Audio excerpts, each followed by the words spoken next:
예, 오늘은 성례를 소중히 여겨야 합니다. 우리 네 번째 시간으로 세례를 받는 절차에 대해서 우리가 살펴보려고 합니다.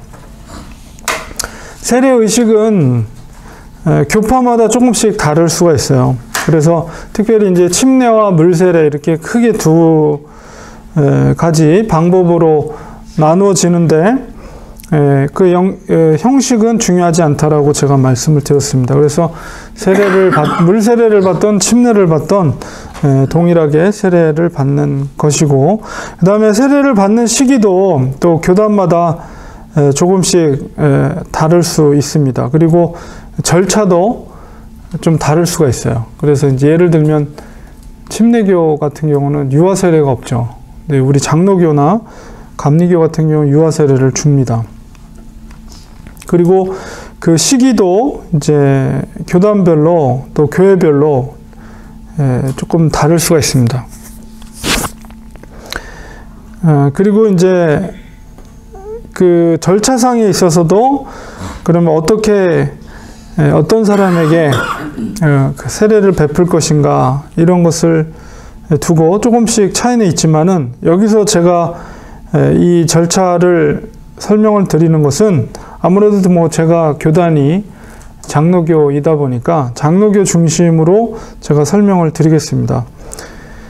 장로교의 경우에는 원입교인, 그 다음에 이제 학습교인 단계를 거쳐서 이제 세례를 베풀게 됩니다. 그래서 세례를 받지 않은 이제 원입교인에 대해서 먼저 설명을 드리겠는데요. 원입교인이라는 것은 뭐냐면 이제 초신자죠. 예수 그리스도를 믿기 원해서 기독교의 가르침을 배우고 또 신앙생활을 처음 시작하는 초신자, 보통 초신자라고 하죠. 초보 신자를 말합니다. 그래서 이제 갓 교회를 출석하지만 학습이나 세례 같은 걸 아직 받지 않은 교인입니다. 그래서 원입이라는 말이 기독교로 이제 개종을 해서 종교가 없다거나 아니면 다른 종교에 있다가 기독교를 개종하기를 원해서 이제 교회를 처음에 지역교회를 등록하고 이제 처음 다니는 것, 그래서 등록하는 것을 입교라고 그럽니다.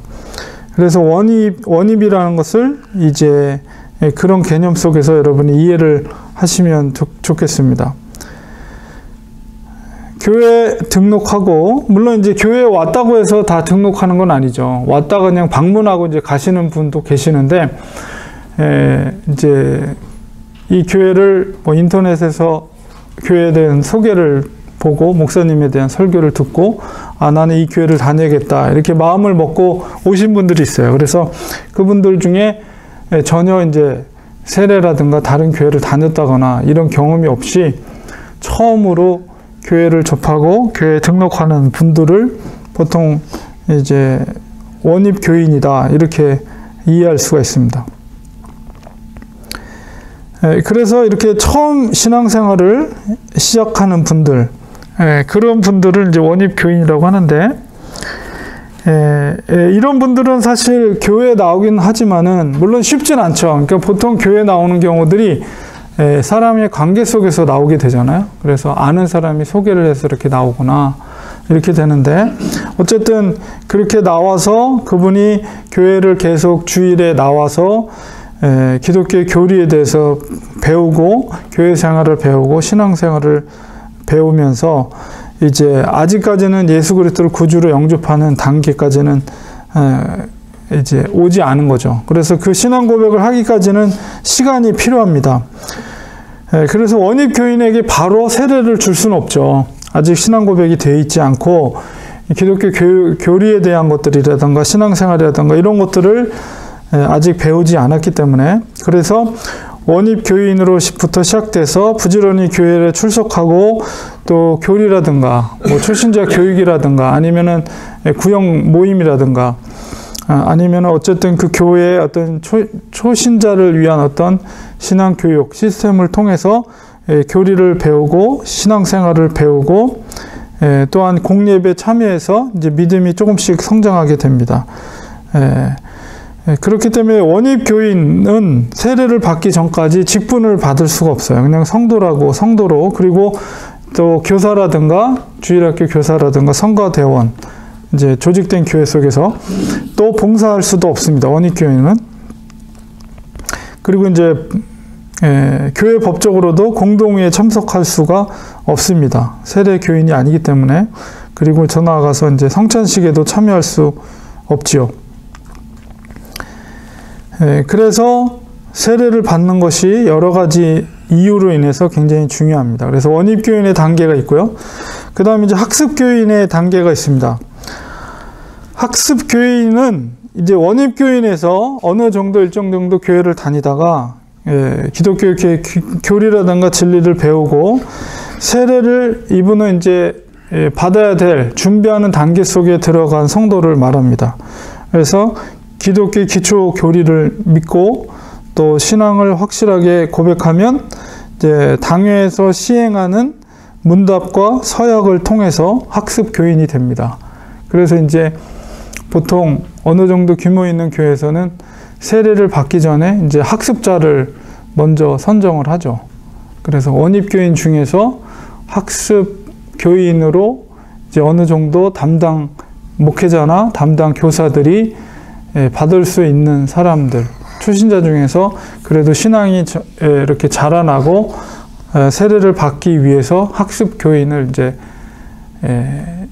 명단을 준비를 합니다. 그래서 이제 그 명단을 통해서 당회에서 이제 문답을 언제 문답을 하겠다 이렇게 공지를 하면 그분을 미리 이제 문답지 같은 걸 나눠줘서 그 당회에서 질문할 사항들을 미리 알게 하고 이제 정해진 날짜에 당회 앞에 가서 보통 이제 장로님들이나 목사님, 보통 장로님들이 질문을 해요.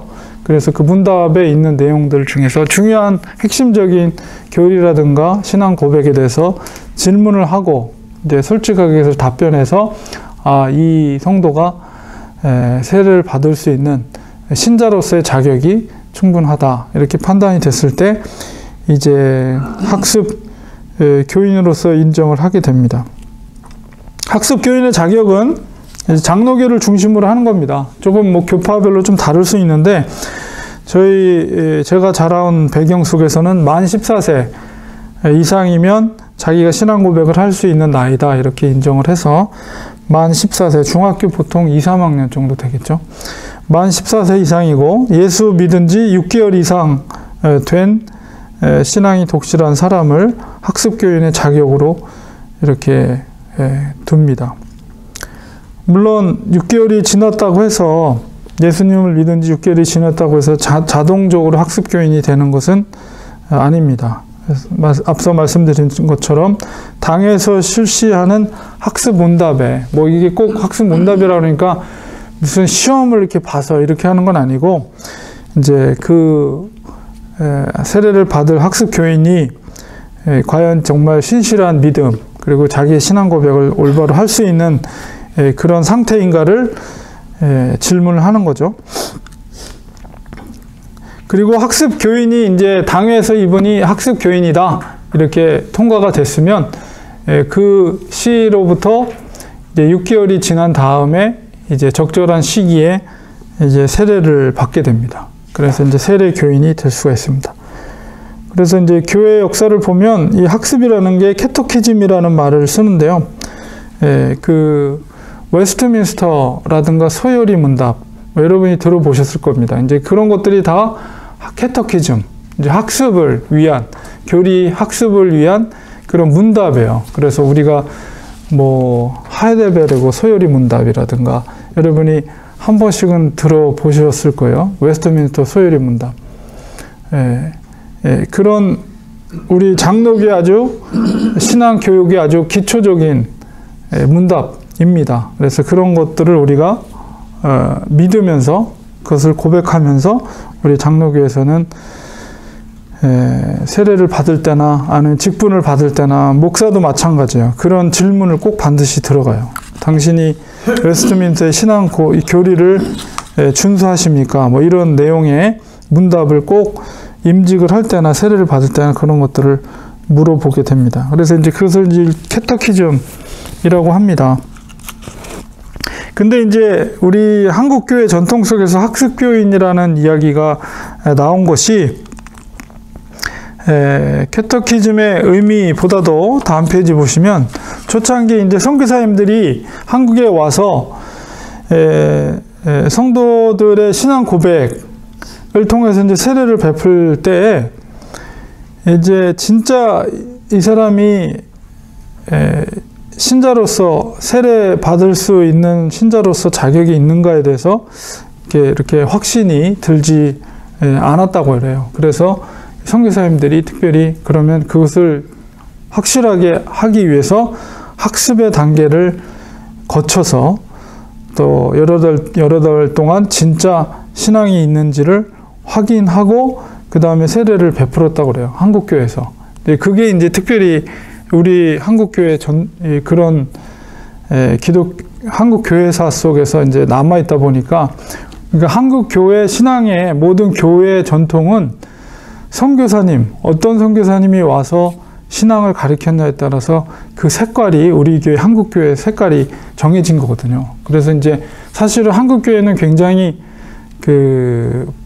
북장로교, 미국 북장로교회 선교사님들이 와서 언더우드라든가 이런 분들이 와서 이제 많은 부분 이제 지역적으로 한국 교회사를 보면 지역적으로 교단들이 이렇게 그 지역을 커버를 해서 분배해가지고 그 지역을 교단별로 이렇게 감독을 하게 했거든요. 근데 대부분이 북장로교의 영향을 많이 받았어요. 그러니까 미국은 사실 침례교가 강하잖아요. 장로교는 한 3번째 정도 될 거예요. 그래서 침례교, 그 다음에 감리교, 그 다음에 장로교인데 한국은 장로교가 처음에 이제 선교사님이 장로교 선교사님들이 많았기 때문에 장로교의 영향을 많이 받았고 그 다음에 그분들의 신학적인 색깔이 청교도의 전통을 이어받는 장로교 신앙을 이어받았어요. 그래서 한국교회가 청교도적인 신앙의 유산을 많이 남겼습니다. 그래서 철저하게 술, 담배를 금한다거나 이런 것들이 청교적인 삶에 있어서 그런 거거든요. 근데 그런 거에 대해서 사실은 미국은 더 자유로워요. 한국교회보다도. 근데 이제 한국교회는 그런 청교도적인 장로교 전통의 선교사님들의 영향을 많이 받아서 그런 신앙의 유산들이 많이 남아있죠. 그래서 감리교니 심지어는 침례교에도 장로를 인정하잖아요. 장로교가 그만큼 강하기 때문에 한국교회는 감리교회는 원래 장로가 없어요. 근데 장로들이 대부분 다른 교단에도 장로를 세우고 막 그러죠. 그러니까 한국교회 전통이 그런 장로교의 영향을 많이 받았다. 그리고 이제 청교도적인 신앙에 있어서 굉장히 철저한 그런 영향을 많이 받고 그러다 보니까 주일성수라든가 금욕적인 거라든가 이런 것들이 굉장히 강하죠. 어쨌든 이 학습의 단계, 세례를 받을 때 학습의 단계를 한국교회에서 그렇게 했던 것들도 바로 이런 선교사님들의 영향이 크다라고 볼 수가 있습니다. 그래서 장로교에서 특별히 한국교회 장로교에서는 원입교인, 그 다음에 학습교인, 그 다음에 6개월이 지난 다음에 세례를 받게 된다. 이런 절차들을 이제 일반적으로 장로교에서는 그렇게 했습니다. 정식교회는 세례교인을 말합니다. 당연한 말씀이죠. 그래서 이제 세례교인은 신앙 고백을 하고 세례를 받은 정식교인입니다. 원입교인으로서 6개월이 지난 후에 이제 문답을 통해서 학습교인이 되고 그다음에 학습교인을 거쳐서 6개월이 경과되면 학습 문답을 통해서 세례를 받습니다.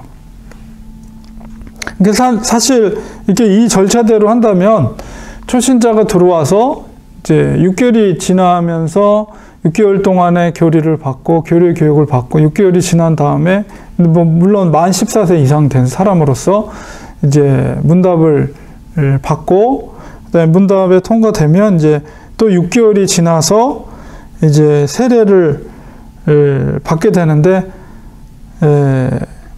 세례를 받기 전에 또 한 번 이제 장회에서 만나죠. 세례 받을 사람이 만나서 이제 최종적으로 신앙 고백을 듣고, 그 다음에 이제 보통 세례 받는 날 보통 보면 그 전에 이제 당회가 모여서 거기서 이제 세례 받을 사람들을 불러놓고 마지막으로 이제 고백을 듣고, 그 다음에 그 예배 때 이제 세례를 베풀게 됩니다. 그래서 이제 6개월의 기간이라는 것은 그 학습을 통해서 고백된 것들이 진짜 삶 속에서 그것이 열매로 나타나는 것을 확인하는 기간이다. 이렇게 볼 수가 있습니다. 그리고 이제 세례 교인이 되면 이제 정식으로 그 교회의 일원이 되는 것이죠. 그러므로 우리가 하나님께서 이 땅에 지상에 세우신 것은 바로 교회입니다. 주님께서 물론 제자들을 세웠지만 제자들, 사도들의 사도성을 계승하는 공동체가 바로 교회. 그래서 하나님께서는 교회를 통해서 일하신다. 그러니까 두세 사람이 모인 것. 그래서 주의 이름으로 두세 사람이 모인 그것이 교회죠. 아무리 작은 인원이라도 주님의 이름으로 모여있는 공동체라면 그것이 바로 교회죠. 그래서 하나님은 바로 이 지상의 로컬 교회를 통해서 일하십니다. 물론 우주적인 교회는 전 지구상에 흩어져 있는 모든 교회, 주 예수 그리스도를 주로 고백하는 믿음의 공동체가 모두 전 우주적인 교회지만은, 그러나 어쨌든 로컬에서는 이 지역 교회를 통해서 하나님이 일하신다. 그러므로 반드시 세례를 받는다는 의미는 그 교회의 정식적인 일원이 된다는 의미이기 때문에 반드시 세례를 받을 수 있을 때 반드시 세례를 받음으로 정식 교인이 되고, 또 하나님이 원하는 교회 공동체 일원으로서 하나님의 뜻을 이룰 수 있는 교회 역할을 감당해야 됩니다. 세례를 받지 않으면 아무리 교회를 오래 다녀도 교인으로서의 권리를 행사할 수가 없어요.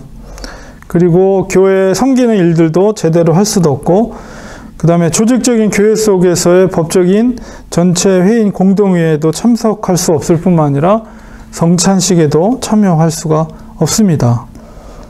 그리고 직분으로서 집사, 권사, 그리고 장로, 목사, 당연히 모든 직분도 받을 수가 없습니다. 그래서 우리가 예수 그리스도를 진정으로 믿는다면 우리가 세례를 반드시 받고 세례 교인이 되어야 합니다.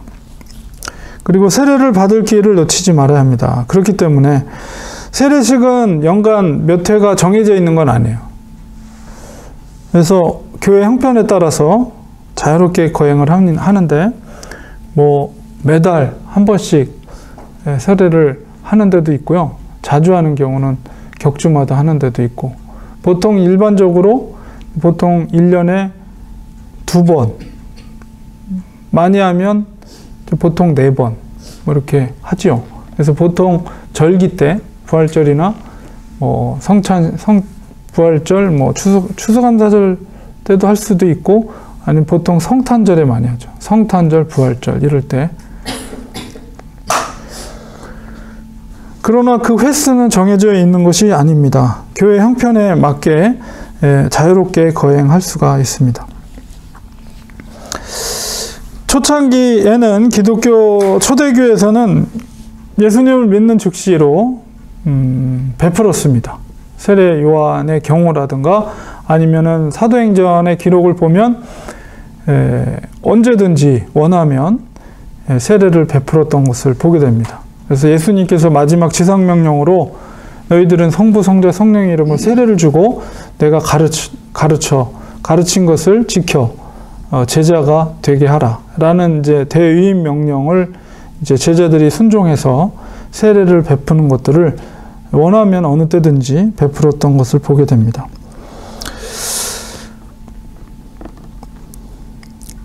우리가 그런 신앙의 고백이 있는 자들은 그 세례를 받을 기회가 주어졌을 때 그것을 놓치지 말고 세례를 제때 받는 것이 중요합니다. 그리고 우리 장로교회 전통 속에서도 유아 세례 경우도 만 24세 미만에 있는 유아들에게 베풀 수가 있죠. 그래서 24세가 지났다면 이제 유아 세례는 받을 수가 없고, 그 아이가 만 14세 이상이 될 때까지 세례를 받을 때까지 기다려야 합니다.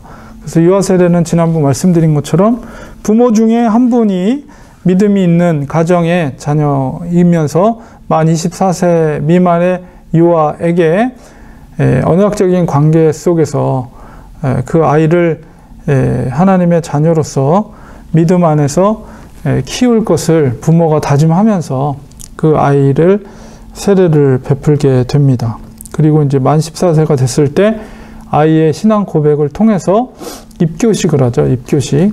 그래서 그 신앙 고백을 교회 전체 공적인 예배 가운데 신앙 고백을 하게 되면 이제 어렸을 때 받았던 유아 세례가 효력을 발휘해서 그 사람은 이제 세례 교인으로서 정식 교회 성도가 되게 됩니다. 그래서 장로교 전통 속에서 우리 세례 받는 절차는 이런 과정을 우리가 거치게 된다는 것을 여러분이 이해를 하시면 좋겠습니다. 그래서 우리 교회 성도님들 중에 세례를 받지 않으신 분이, 어른분들은 다 받으신 것 같아요. 김혜숙 성도님 받으셨는지 모르겠네.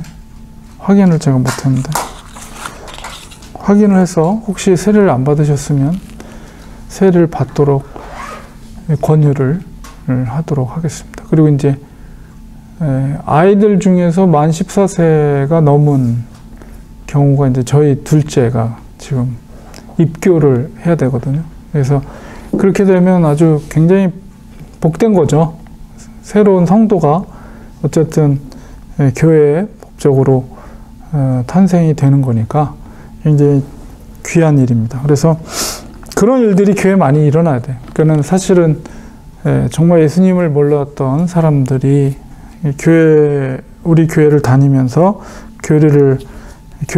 신앙교육을 받고 세례를 받았을 때, 정식 교인으로서, 공동체의 교인으로, 일원으로 들어왔을 때, 정말 그건 복된 거죠. 결혼보다도 더 어떤 의미에서는 더 복된 것이다. 왜냐하면 이 로컬 교회 정식적인 일원이 됐다는 것을 교회 공동체 안에서 선포하면서 그 예식을 거행하는 것이기 때문에 그런 일이 많이 생길 수 있도록 우리가 기도하고 전도하고 그런 일들을 앞으로 계속해 나가야 될 줄 믿습니다. 기도하겠습니다.